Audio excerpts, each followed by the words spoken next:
Eh oui, vous êtes sur les ondes de Top Pot, votre podcast en français sur la science, l'industrie et la consommation du cannabis. Mon nom est Luc Prévost et j'ai le plaisir de vous recevoir dans un cannabistro virtuel, le Top Pot. Bienvenue chez vous. Top Pot ne donne aucun conseil. Consultez votre médecin, votre pharmacien, votre avocat, votre journaliste préféré, le législateur ou la personne de science de votre choix. Aucun des auteurs, contributeurs, commanditaires, administrateurs, toute autre personne liée à Top Pot ne peut être tenu responsable de quelque manière que ce soit de votre utilisation de l'information contenue dans le podcast. Vous allez bien? Le chanvre est bon par chez vous? Aujourd'hui, on discute d'un sujet très important, il me semble, dans le contexte de la légalisation canadienne du cannabis. Oui, le marché autochtone. Après les marchés noirs et gris, certains intervenants parlent d'un marché rouge. Et je me permets d'utiliser ce terme une fois, après l'avoir entendu prononcer ce terme par l'avocat Yvan-Guy Larocque dans le balado de The McGill Law Journal Podcast. M. Larocque est un avocat d'affaires Michif, ça s'écrit M-I-C-H-I-F, qui pratique au sein du groupe de droit autochtone et de droit des affaires des transactions de MT plus Co. Le mot Michif décrit à la fois la langue et le peuple métis. Et le marché rouge, vous l'aurez deviné, c'est le marché du cannabis autochtone. On parle de 250 points de vente à travers tout le Canada. Et pourquoi parlons-nous maintenant de ce sujet? Hein? C'est vrai, après tout, ça fait 2 ans que je cherche un avocat autochtone pour venir discuter de ce dossier qui va devenir de plus en plus explosif. Mais j'ai cherché sans succès. Mais alors, pourquoi avancer seul dans un dossier si complexe aujourd'hui? Hein? Pourquoi? Juste un instant. Alors, vous le savez, quand je suis au comptoir du Top Pot, je commence toujours par un café. Une seconde. Hé, MJ! Ouais, les gens ont beaucoup apprécié ta critique la semaine passée. OK, mon habituel, s'il te plaît. Oui, avec MJ, on a commencé à faire des critiques de produits. Ça avance, c'est le fun. OK. Alors, pourquoi aujourd'hui voudrais-je parler de ce dossier si complexe? Alors que rien n'a changé, je n'ai trouvé personne avec qui discuter. Eh bien, c'est parce que je crois que le paysage du cannabis canadien vient de changer à tout jamais. Comment? C'est simple. Comme toujours.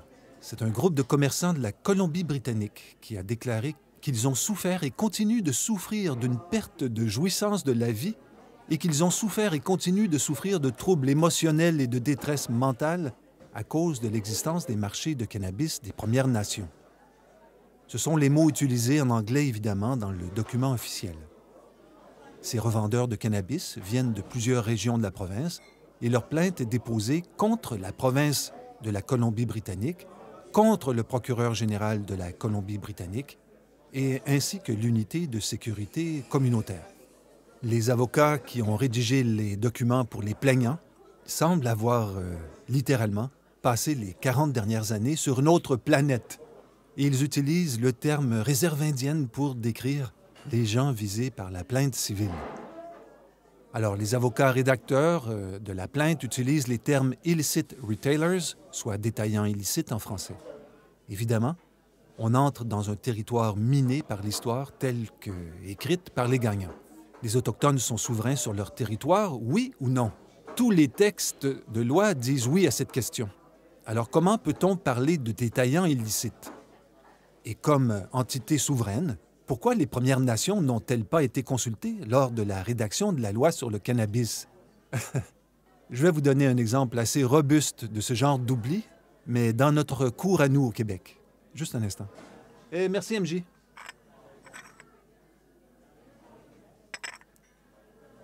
Oh, que c'est bon.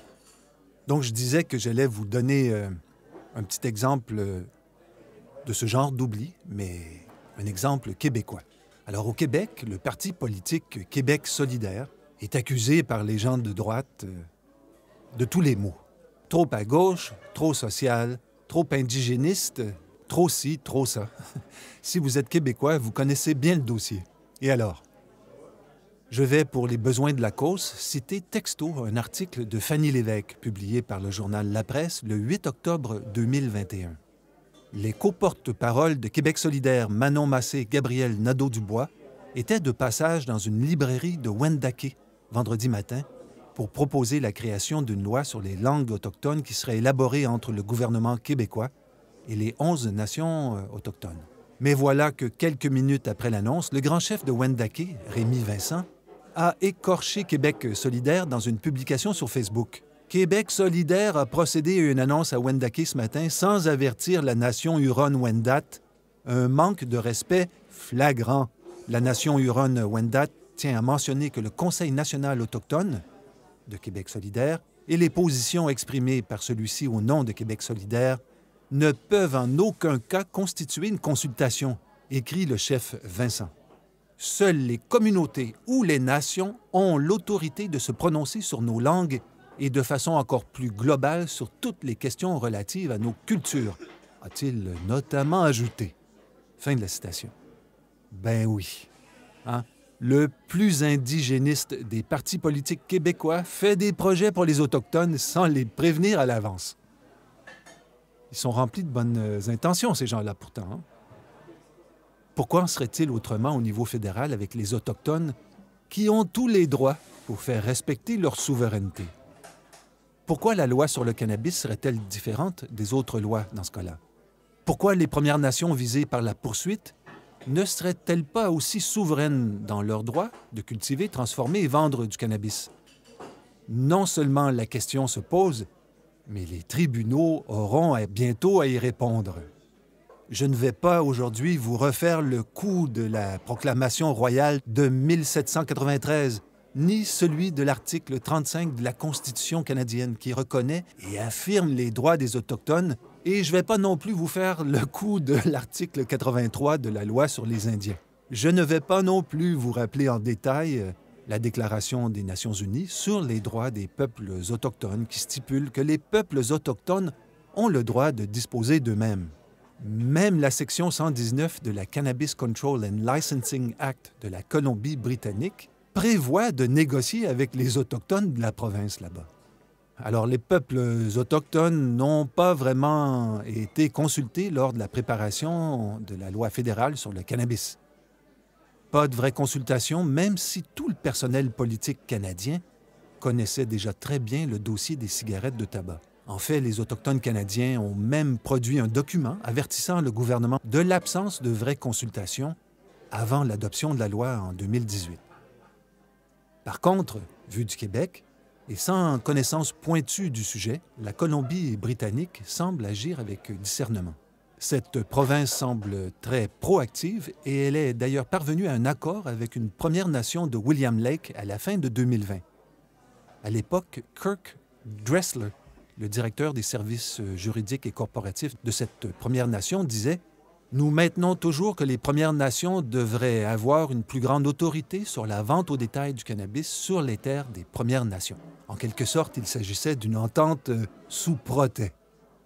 Donc, même en agissant dans le cadre de la loi sur le cannabis, les Autochtones se questionnent sur les autres voies possibles.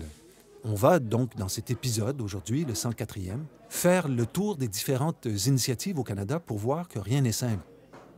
Mais avant ce tour d'horizon, revenons à la poursuite déposée par 14 commerçants de la Colombie-Britannique. Les éléments de langage utilisés par les avocats des poursuivants datent d'une autre époque. Et là, je cite plus ou moins texto. « Les Indiens seraient autorisés à faire fi de la loi et la province ferait preuve de négligence en omettant de mettre en place un mécanisme de surveillance active et d'amélioration continue de l'application de la loi sur le cannabis. » Le document indique aussi que la province fait preuve de négligence grave en autorisant la vente de cannabis par des détaillants illicites en dépit de la connaissance de l'effet délétère sur l'industrie légale de la vente au détail. Un document légal peut être numéroté à chaque ligne. Je vous donne un aperçu des éléments de langage par ligne. Ligne 105. Les plaignants ont subi et continuent de subir des pertes d'opportunités commerciales. Ligne 106. Les demandeurs ont subi une diminution de la valeur de leur entreprise. Ligne 107. Les demandeurs ont subi une diminution de la valeur de leurs biens immobiliers. Ligne 108. Les demandeurs ont subi et continuent de subir une perte de jouissance de la vie. Ligne 109. Les demandeurs ont souffert et continuent de souffrir de troubles émotionnels et de détresse mentale. J'arrête là. Je voudrais prendre peut-être une précaution oratoire pour dire que je ne me moque pas de leur souffrance s'ils souffrent. Cette situation aurait donc été créée par le laxisme des autorités de la province, la Colombie-Britannique. Les Autochtones, selon cette poursuite, devraient s'écraser et jouer le jeu tel qu'on leur dit de jouer. Mais comment penser que les Autochtones vont laisser passer cette opportunité? Voici ce que je disais dans le tout premier épisode de Top Pot. Top Pot, épisode 1. La légalisation du cannabis ressemble à la ruée vers l'or. Comme en 1896, l'action se passe sur le territoire canadien et met en relation les Canadiens, nos voisins américains et les Autochtones. Que peut-il bien se passer une centaine d'années plus tard? Sans même tenter de prédire quoi que ce soit, on peut facilement constater que les mêmes acteurs veulent leur part du gâteau. Alors que la ville de Toronto affirmait, pas plus tard que la semaine passée, qu'elle pensait légiférer pour ralentir, voire stopper la création de points de vente de cannabis pour plusieurs raisons distinctes, comment ne pas faire le lien avec la détresse générale du marché canadien du cannabis dans le contexte de cette poursuite en Colombie-Britannique? Au centre-ville de Toronto, la police a fermé un point de vente illégal si souvent. C'est comme un leitmotiv sur Top Pot. Je répète souvent cet exemple. À l'effet qu'au centre-ville de Toronto, la police a fermé un point de vente illégal si souvent que la seule mesure efficace pour stopper les transactions fut de bloquer l'accès au commerce avec d'énormes blocs de béton empilés devant le commerce. Oui, emmurer un commerce en 2019, quand même. Détail, ce n'était pas un commerce autochtone. Alors, les Autochtones ont-ils le droit d'opérer à l'extérieur des contraintes du cadre législatif de la loi sur le cannabis? Ici, les mots-clés sont « droit acquis et traité ». Pour les provinces et pour le Canada, tout ce qui n'appartient pas à la loi sur le cannabis appartient au marché noir. Et pourtant, je ne suis pas un expert en droit constitutionnel. Je ne peux donc que partager une ovni, une opinion vulgaire non informée.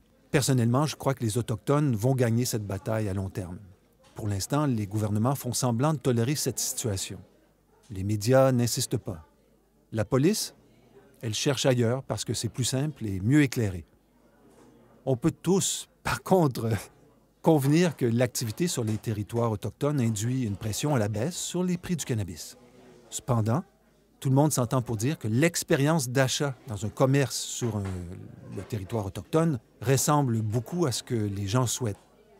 Je ne parle pas en connaissance de cause car je n'y suis jamais allé pour acheter quoi que ce soit. Et j'utilise l'expression « territoire autochtone » car tous les vendeurs ne le sont pas obligatoirement. On y reviendra plus tard. Alors, on crée la loi sur le cannabis sans consulter les Autochtones et on se demande pourquoi les gens font du commerce autrement sur un territoire où ils sont souverains. Autogouvernance et autodétermination. Voilà les droits autochtones bruts de forge. Faire semblant d'oublier ces deux droits fondamentaux revient à se masquer la conscience, rien de moins. Et pour un avocat comme M. Larocque, que j'évoquais au début de l'épisode, le cannabis est une expérimentation à ciel ouvert. Il décrit la situation du cannabis comme un parfait microcosme de la situation générale des Premières Nations canadiennes. Les demandeurs de la poursuite, que nous avons examinés ensemble, réclament, entre autres, des dommages-intérêts d'un montant d'au moins 40 millions de dollars, ou tels que déterminés lors du procès, pour les pertes de revenus résultant du manquement par négligence des défendeurs à faire respecter les lois et règlements en vigueur. Si jamais ils gagnent, ces commerçants seront peut-être les premiers à faire de l'argent avec le cannabis depuis le début de la légalisation en 2018. On leur souhaite. Je ne sais pas quoi. Les forces du bien, les forces du mal. Tout est noir et blanc alors qu'il y a, en fait, beaucoup de gris. Pour mieux comprendre la situation que je tente de déployer devant vous, je vous propose maintenant de regarder de façon chronologique les grands moments, peut-être pas phares, mais les moments importants de la légalisation dans une perspective autochtone. Je tiens à rappeler que je suis un Blanc et que j'ai toujours, sans succès, tenté de recevoir un porte-parole des Premières Nations pour ne pas dire trop de niaiseries. Je ne dis pas que je suis Blanc parce que je me sens coupable de quoi que ce soit, si ce n'est que d'être peu, voire mal informé sur les réalités autochtones canadiennes. J'ai eu la chance, il y a plusieurs années, d'accompagner des Autochtones du Brésil venus au Québec pour visiter nos Premières Nations. C'est une expérience qui est gravée en moi à jamais. Mais c'est une saga pour une autre fois. On commence par le premier geste qui a retenu mon attention la veille du début de la légalisation, soit le 17 octobre 2018. Désireuse de prendre le contrôle de ce qui lui revient, la Première Nation des Chippewas de Thames, située dans le sud-ouest de l'Ontario, décide d'interdire la livraison des commandes en ligne provenant des magasins légaux de la province. Et que dit le chef Henry? Nous devons décider de ce qui est le mieux pour notre communauté et notre conseil a pris la position de ne pas autoriser la vente de cannabis sur notre réserve par le biais du système en ligne. Nous examinons ce que nous devons faire en tant que nation pour représenter notre peuple. Nous devons commencer à permettre à notre nation de réglementer les entreprises comme bon nous semble, pour des raisons de sécurité, pour des raisons économiques. Fin de la citation. Après avoir travaillé pendant plus de 5 ans pour trouver des accords sur la réglementation du tabac, le chef Henry dit que c'est maintenant le temps de discuter du cannabis de la même façon. La Première Nation Sakimé, dans le sud-est de la Saskatchewan, elle résiste aussi avant le début officiel de la légalisation, quand la chef Lynn Akuz affirme « Nous suivons simplement notre propre voie. Je pense que les compromis que nous avons dû faire dans le passé ont affaibli notre capacité à déterminer notre propre avenir économique. » Fin de la citation. Autogouvernance et autodétermination. C'est simple.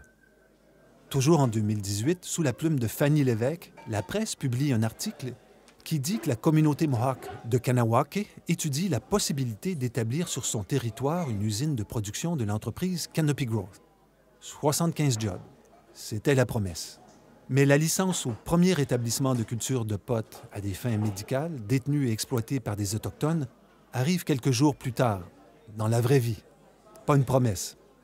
C'est la compagnie Seven Leaf, située sur le territoire Mohawk d'Akwesasne. Son président, Lewis Mitchell, qui est aussi l'ex-chef de police de la place, déclare ceci à l'époque.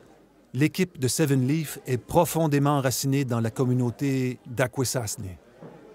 Nous sommes extrêmement fiers de notre territoire des Premières Nations et nous croyons qu'il faut offrir des possibilités d'avancement et de croissance pour un avenir solide et prospère.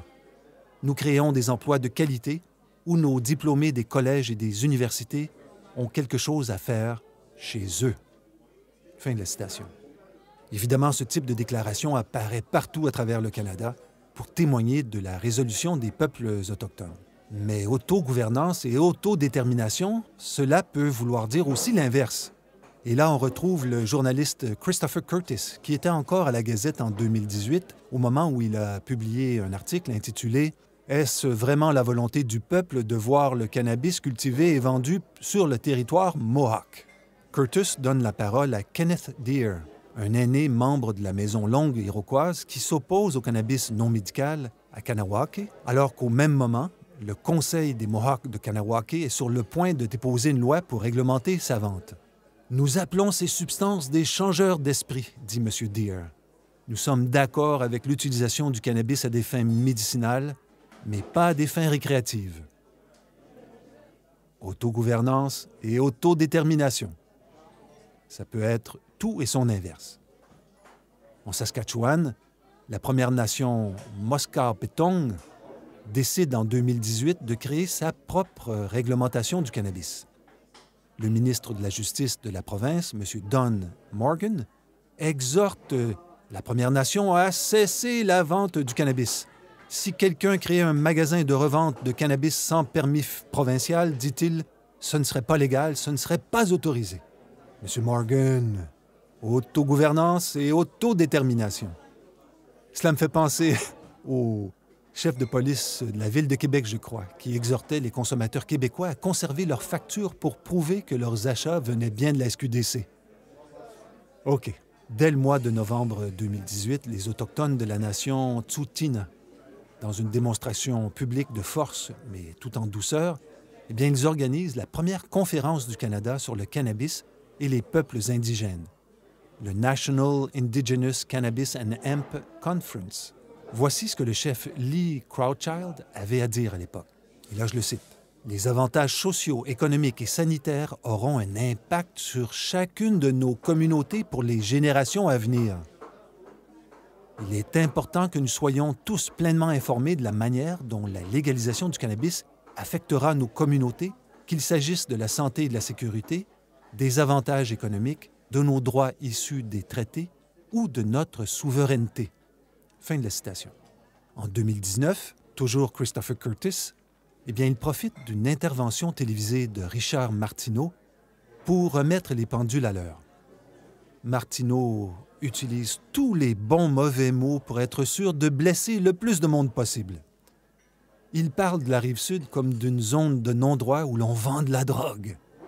En fait, le dispensaire Greenleaf venait tout juste d'être perquisitionné pour la 4e fois et la population locale était déchirée, comme le reste de la population québécoise, sur les dangers et les avantages de la légalisation du cannabis. M. Martineau, autogouvernance et autodétermination. Par contre, il faut l'avouer, il est vrai qu'au début de 2019, il y a 11 points de vente juste à Kanessetake. Il y a 12 boutiques de la SQDC sur tout le territoire québécois. Mais le plus incroyable, c'est que les points de vente autochtones n'ont jamais reçu l'autorisation du conseil de bande de Kanessetake. Tout n'est pas noir, tout n'est pas gris, tout n'est pas blanc, et tout n'est. Quelques mois plus tard, c'est l'été 2019, le grand chef Mohawk Serge Simon est dépassé par la situation. « C'est sûr que ça m'inquiète comme chef. Je vois dégénérer la situation. On est pris dans un méchant tourbillon. » Et pourtant, depuis 2009, malgré un moratoire qui interdit de bâtir des nouvelles cabanes de cigarettes et de cannabis, plus d'une vingtaine de nouveaux commerces ont été ouverts. La municipalité adjacente de Oka se raidit d'ailleurs et les relations entre les deux villes se détériorent depuis. Je viens donc au pas de course de démontrer que la vision de la place du cannabis dans les communautés autochtones est très diverse. Certaines communautés sont pour, d'autres sont contre, et comme partout ailleurs au Canada, les gens discutent pour trouver des terrains d'entente. Regardons maintenant comment les politiciens font des pressions. Dans le Journal de Montréal, la journaliste Anne-Caroline Desplanques écrit le mardi 7 juillet 2020. « Le fédéral voit l'industrie... » Et là, je cite, « Le fédéral voit l'industrie du cannabis comme un possible moteur économique pour Kanessetake, malgré les inquiétudes du grand chef Serge Simon et de la municipalité d'Oka face à la prolifération des cabanes à potes opérant sans permis. » Interrogé sur sa vision du développement économique de la communauté Mohawk, 30 ans après la crise d'Oka, le ministre canadien des Services aux Autochtones, Mark Miller, lance spontanément qu'il y a lieu de parler de légalisation et de vente de marijuana. Voyez comment ça marche, hein? Une communauté discute d'interdire le cannabis sur son territoire, et voici un ministre qui pointe ses gros sabots. M. Miller fait littéralement la promotion du cannabis. Qui peut imaginer le même ministre en train de faire la promotion de l'alcool chez les Autochtones? Wow! Si le fédéral semble dépassé, on n'a qu'à regarder l'action de M. le ministre Miller, eh bien les provinces font beaucoup mieux en passant des accords de gouvernement en gouvernement. En 2020, la Colombie-Britannique passe initialement un accord, le premier du genre, avec les Premières Nations de William Laquet, puis un deuxième accord avec les Cowichan. Puis en 2021, le discours évolue. Prenons par exemple Cory Brewer de la communauté autochtone d'Okanagan. M. Brewer a 3 magasins qui vendent du cannabis. Eh bien, lui, il estime qu'il n'a pas besoin d'un permis fédéral ou provincial. Malgré une amende de 100 000 $, M. Brewer affirme que la Déclaration des Nations unies sur les droits des peuples autochtones, le DNU-DPA, adopté en octobre 2019 par le gouvernement de la Colombie-Britannique, le dispense de l'obligation d'avoir un permis.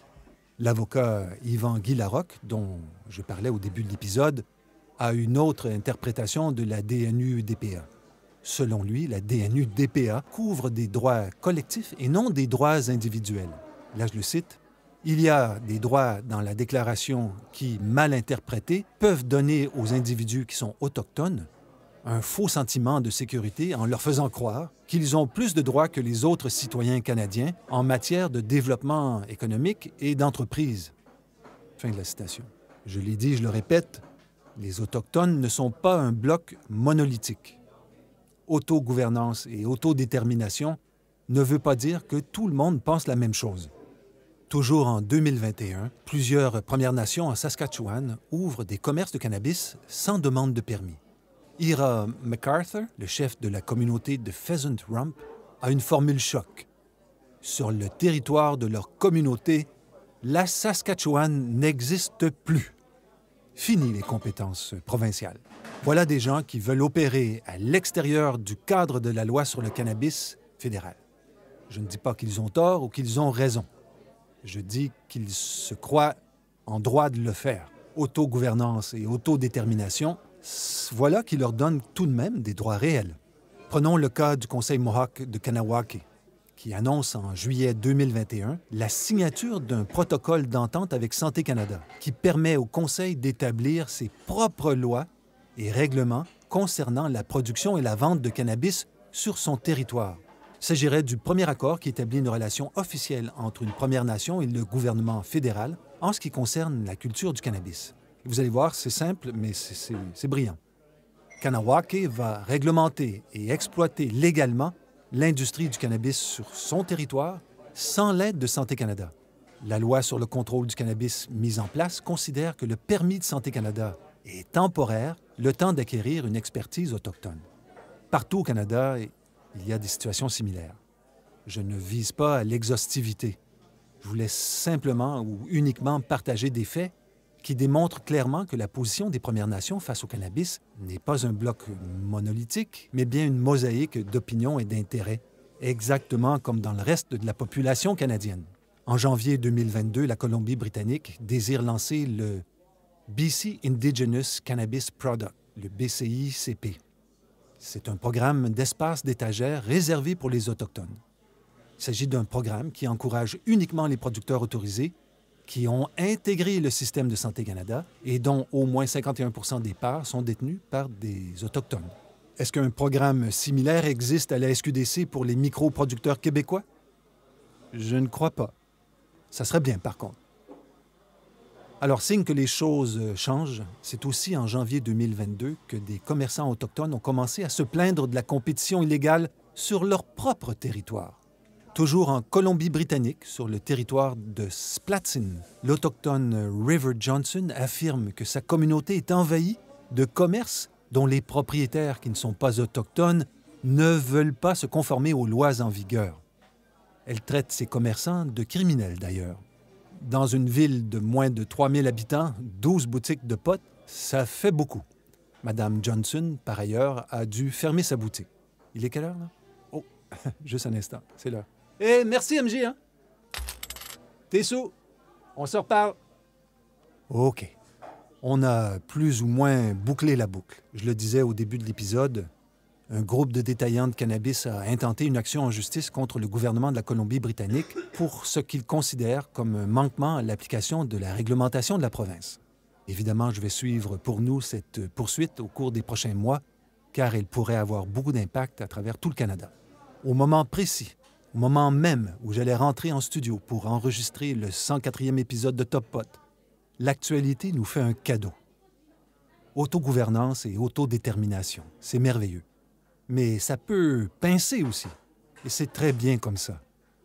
La démocratie, c'est aussi de vivre avec nos inconforts.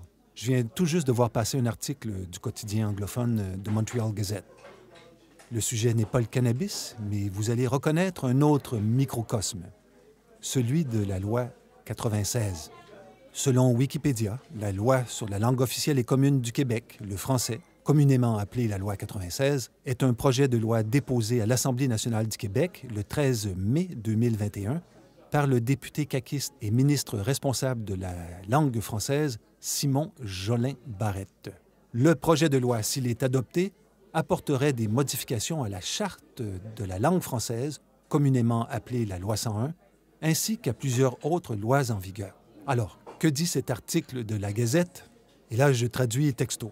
Le projet de loi 96 ne s'appliquera jamais dans notre communauté, disent les dirigeants de Kahnawake. Le gouvernement traditionnel Mohawk prévient que cette loi détériorera l'amitié qui existe entre nos peuples et détruira tout espoir de réconciliation. Fin de la citation.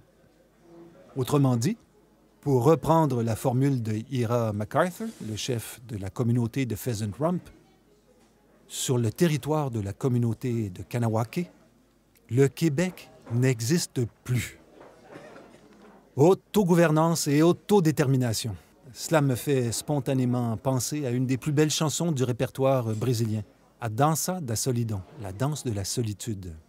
Pour les curieuses, il y a un lien dans les notes de l'épisode de la version chantée par Marisa Monte et Paulinho da Viola. Solidão é lava que cobre tudo, amargura em minha boca, sorriso os dentes de chumbo. Quelque chose comme la solitude est une lave qui recouvre tout, l'aigreur dans ma bouche sourit de ses dents de plomb. C'est dur, hein? Mais heureusement, avec le cannabis, il y a enfin des ponts à construire et d'autres à réparer. C'est ça le pouvoir du pot.